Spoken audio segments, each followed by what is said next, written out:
네, 아는 기자 사회부 배두원 기자 나왔습니다. 그래서 김호중 씨는 술을 마신 겁니까? 안 마신 겁니까? 네, 김 씨가 사고 직전 강남의 한 유흥주점에 갔다는 사실, 당시 CCTV 영상까지 전해드렸는데요. 하지만 김 씨는 음주 혐의를 부인하는 입장을 고수하고 있습니다. 함께 술자리에 있었던 소속사 대표는 만취 상태였지만 이 김 씨는 유흥주점엔 갔지만 술은 마시지 않았다.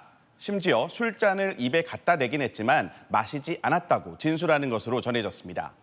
경찰은 김 씨의 음주 정황을 수사하고 있지만 동석자가 소속사 관계자이다 보니 이 행적 조사가 쉽지는 않은 상황으로 보입니다. 그런데 술을 안 마셨다면 왜 도망간 거죠? 네, 맞습니다. 일단 김 씨 소속사는 김 씨가 공황장애 때문에 잘못된 판단을 했다 이렇게 밝히고 있습니다. 네. 공황장애라는 증상은 주관적이고 사람마다 다르지만 저희가 확보한 사고 직후 CCTV를 보면 일상적인 모습으로 전화 통화하는 듯이 보입니다. 그리고 이 통화 이후에 매니저들의 범인 도피, 또 증거 인멸 행위들이 이루어졌는데요.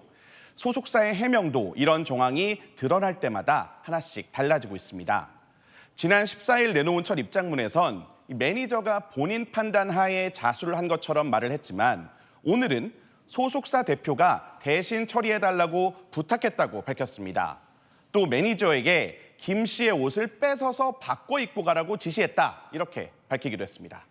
네, 김호중 씨에 대해서 조금 전 압수수색이 진행 중인데요. 또 하나 더 짚어볼 부분이 블랙박스 메모리 카드, 이 부분에 대해서도 말이 바뀌었잖아요. 네, 그렇습니다. 김 씨의 사고 차량 블랙박스에 메모리 카드가 빠져 있었다는 사실 저희 채널A 단독 보도로 전해드렸었는데요.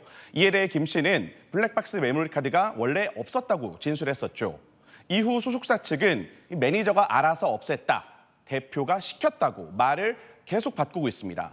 경찰은 김 씨와 매니저, 이 소속사 대표 등의 통화 내용 녹취를 확보한 걸로 알려졌는데요.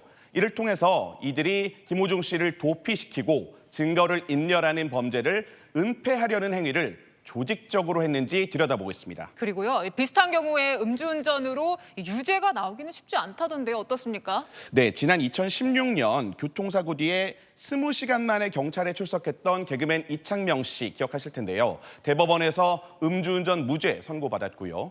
2021년 경찰의 음주 측정을 거부했던 래퍼 노엘 씨는 운전하기 전에 술을 마시는 CCTV 영상까지 경찰이 확보했지만 음주운전 혐의를 적용하지 못했습니다. 이 단순한 술 마시는 영상이나 주문 내용만 갖고는 실제 음주운전이라고 단정하기가 어렵기 때문입니다. 이번 김호중 씨 사건도 실제 음주운전 혐의가 적용될지는 미지수입니다.